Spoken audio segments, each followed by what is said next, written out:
Hello friend, I am अभिषेक। आज हम बात करेंगे नीति आयोग के पार्ट 2 के बारे में, जो कि हम कल पहले डिस्कशन कर चुके थे। नीति आयोग का कॉम्पोजिशन और उसका प्राइमरी पॉलिसी, तीसरा ऑब्जेक्टिव।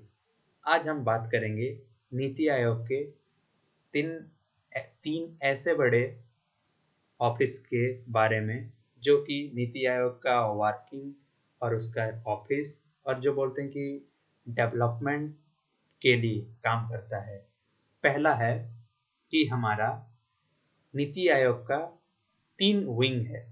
पहला विंग रिसर्च विंग, दूसरा विंग कंसल्टेंसी विंग, तीसरा विंग टीम इंडिया विंग।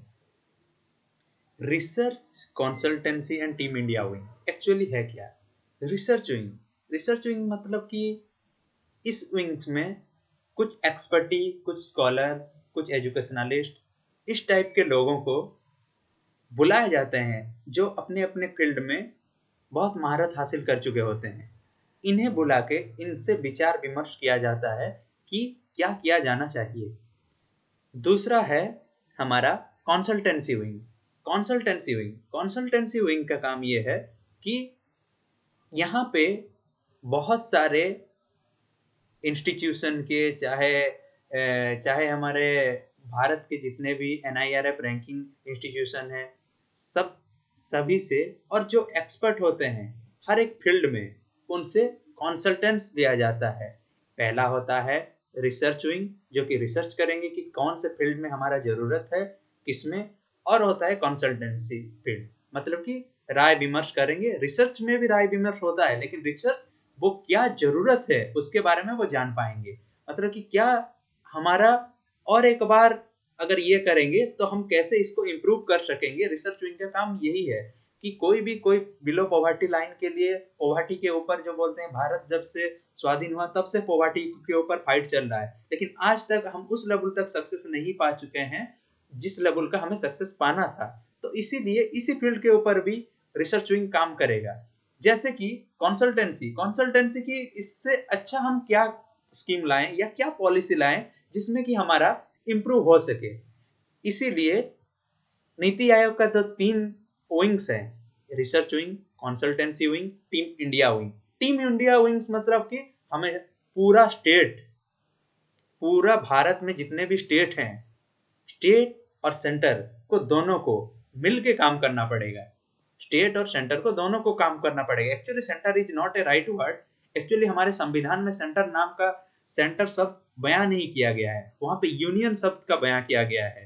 इसीलिए यूनियन शब्द से ही मैं आपको संबोधित करूं, इस सेंटर को संबोधित करूंगा कि समझने के लिए। यूनियन, स्टेट और यूनियन के बीच जो हमारा रहेगा team India wing, district level में, ब्लॉक लेवल में, पूरा जो बोलते हैं कि भारत के 3 टायर, 4 टायर या 2 टायर, हर स्टेट में अलग अलग टायर का पंचायती राज सिस्टम है। नीचे से लेकर ऊपर तक हमें टीम इंडिया बन के काम करना पड़ेगा हर एक प्रॉब्लम से। जैसे पॉवर्टी रहा, हेल्थ केयर रहा, एजुकेशन रहा, रिसोर्स डेवलपमेंट रहा, स्किल डेवलपमेंट रहा, इन सब के फील्ड में हमें काम करना है।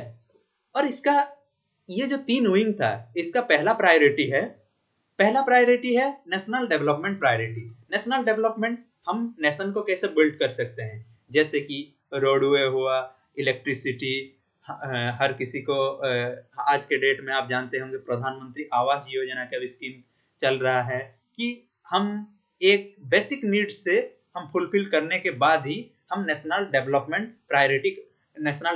प्रायोरिटी के क्षेत्र में आगे बढ़ सकते हैं। फिर उसके बाद रहा कि कंस्ट्रक्शन में भी रहे, ये सब, इन सब में नेशनल डेवलपमेंट प्रायोरिटी आज के डेट में सब कुछ बन रहा है धीरे धीरे।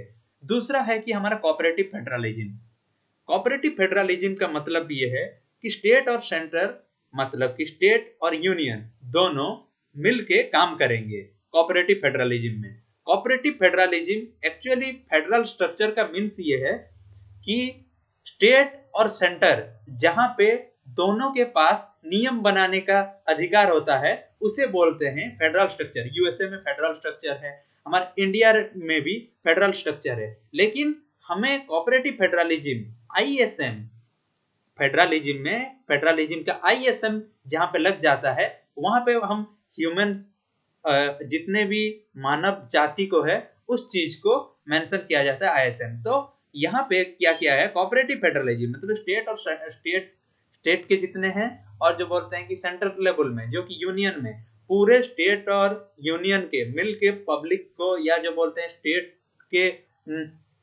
स्टेट के जितने भी पॉपुलेशन है, जैसे कि हम इलेक्शन में क्या होता है, एक एमएलए के लिए हम वोटिंग करते हैं और दूसरा एमपी के लिए करते हैं। एमएलए के लिए जो वोटिंग होता है वो हमारा चीफ मिनिस्टर चुनने के लिए होता है, लेकिन एमपी के लिए जो हम लोकसभा प्रार्थी चुनते हैं वो जैसे प्राइम मिनिस्टर के लिए होता है। कोऑपरेटिव फेडरलिज्म भी उसी टाइप का एक सेम ही धारणा है, आप लगा सकते हैं। तीसरा बात रहा कि plans of the village level. आज के डेट में भारत में 10 लाख प्लस विलेजेस हैं, जो कि आप देख सकते हैं सबसे ज्यादा विलेज यूपी में है, करीबन 1,05,000 to 10,000 के आसपास, और सेकंड ज्यादा है मध्य प्रदेश जो कि 55,000 प्लस है। थर्ड हाईएस्ट है ओडिशा जो कि 53,000 है। विलेज लेवल में अगर हम काम नहीं करेंगे तब तक हमारे इंडिया का डेवलपमेंट हो नहीं पाएगा, क्योंकि एक बार महात्मा गांधी बोले थे, अगर भारत को देखना है तो भारत का आत्मा गांव में बैठता है। ये उस वक्त का बहुत बड़ा चर्चा का विषय था, जो कि बाद में आप देख सकते हैं कि 1950 जब हमारा संविधान लागू हुआ उसके बाद भी पंचायती राज एक्ट नहीं आया था, और 91-2 में काम हुआ, जो कि 72 एंड 73rd अमेंडमेंट 92-93 को पास हो गया था। मैं कभी आपको एक पंचायती राज के बारे में एक अलग लेक्चर करके समझाऊंगा। आज हम ये समझते हैं कि उसके आगे नेशनल सिक्योरिटी के क्षेत्र में नेशनल सिक्योरिटी क्या है। एक्चुअली नेशनल सिक्योरिटी अगर देखा जाए तो मेनली हम लोग सोचते हैं कि Indian army, air force, Indian navy, national security. फिर उसके बाद रहा कि हमारा नेशनल सिक्योरिटी को अगर कैसे इंप्रूव किया जाए, जैसे कि टेक्नोलॉजी से फुलफिल किया जाए और टेक्नोलॉजिकली उन्हें डेवलप किया जाए। वैसे कि हमारे सीएपीएफ के जो जवान है, सेंट्रल आर्म पुलिस फोर्स, इसमें हमारे Assam rifle, BSF, ITBP, SSB, NSG, ये सब आ जाते हैं, करीबन 7 विंग्स आ जाते हैं। तो सीएपीएफ जो है ये हमारे एमएचए के अंडर आता है, जो कि मिनिस्ट्री ऑफ होम अफेयर्स के अंडर। लेकिन इंडियन आर्मी, एयरफोर्स और इंडियन नेवी और इंडियन कोस्ट गार्ड जो कि हमारा डिफेंस मिनिस्ट्री के अंदर आता है। तो हम इसके ऊपर जैसे कि टेक्नोलॉजिकली हम इन्हें डेवलप कर सकें, तो ये नेशनल सिक्योरिटी के प्रायोरिटी में होगा। फिर उसके बाद आता है इकोनॉमिक प्रोग्रेस। इकोनॉमिक प्रोग्रेस का मीनिंग क्या है? इकोनॉमिक प्रोग्रेस मीन्स कि हम जब तक एक एक इंसान के इकोनॉमिक को अगर हम स्ट्रेंथन नहीं करेंगे तब तक नेशनल डेवलपमेंट का जो हमारा प्रायोरिटी है वो जो बोलते हैं कहीं ना कहीं लैप्स होने लगेगा। अगर हम इंडिविजुअल में काम नहीं किए, हर एक इंडिविजुअल को स्किल प्रोवाइड कराया जाना, और हर किसी के पास एक स्किल होता है और उसी स्किल को लेके हम आगे बढ़ सकते हैं और उसी स्किल के थ्रू हम कुछ इनकम कर सकते हैं। और जब हम इनकम करेंगे, एक एक इंसान इनकम करेगा, तो पूरा नेशनल डेवलपमेंट का प्रोजेक्ट जो है हमारा, जो बोलते हैं कि हमारा इंडिया का जो इकोनॉमी है वो भी स्ट्रेंथन हो पाएगा। जो कि स्पेशल सेक्शन के ऊपर भी हमें काम करना चाहिए। वल्नरेबल सेक्शन हो, लो पॉवर्टी लाइन में है, कि जितने भी गरीब श्रेणी के जो हैं उनके ऊपर काम किया जाना पड़ेगा। और उसके द्वारा करीबन जो बोलते हैं कि 70% हमारे भारत की आबादी के 70% गांव में बैठते हैं आज के डेट में, और उनमें से अभी आज के डेट में नो डाउट लिटरेसी बढ़ चुका है, लेकिन जो स्किल है वो हम एनहांस नहीं कर पा रहे हैं उस लेवल में। तो इसके लिए ये काम करने के बारे में बोला गया है, जो कि हमारा इकोनॉमिक, अगर हम अपने स्किल को पहचाने तो जो हम उसी स्किल से इकोनॉमिक कुछ जनरेट कर सकते हैं। फिर आया कि strategic and long term policy. Actually strategy क्या होता है? हम कुछ भी चीज प्रिपेयर करते हैं, उसके लिए एक स्ट्रैटेजी बनाते हैं कि हम ये करेंगे, ये करेंगे, ये करेंगे, ये करेंगे। एक स्ट्रैटेजी रहता है और एक लॉन्ग टर्म पॉलिसी रहता है। कोई भी चीज एक दिन में नहीं हो जाता, इसके लिए एक लॉन्ग टर्म पॉलिसी चाहिए कि हम एक विजन लेके चलते हैं कि हमें 1 साल के बाद, जैसे कि कोई एग्जाम देने वाला हो तो वो एग्जाम देना है तो वो 1 साल के बाद ही सोचता है। एक साल के बाद एग्जाम होता है, लेकिन वो सोचना शुरू कर देता है 1 साल से पहले। तो ये एक लॉन्ग टर्म पॉलिसी है।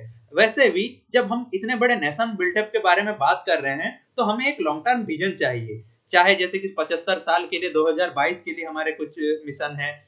स्मार्ट सिटी मिशन को देख लीजिए कि हमारे 2030 तक ये करेंगे। सस्टेनेबल डेवलपमेंट एजेंडा जो है कि नीति आयोग के थ्रू 2021, और हमारा क्लाइमेट चेंज के ऊपर जो है 2030 के ऊपर, ये ऐसे ही जो बोलते हैं कि इंटरनेशनल जैसे सस्टेनेबल डेवलपमेंट गोल 2030 उसके लिए भी है।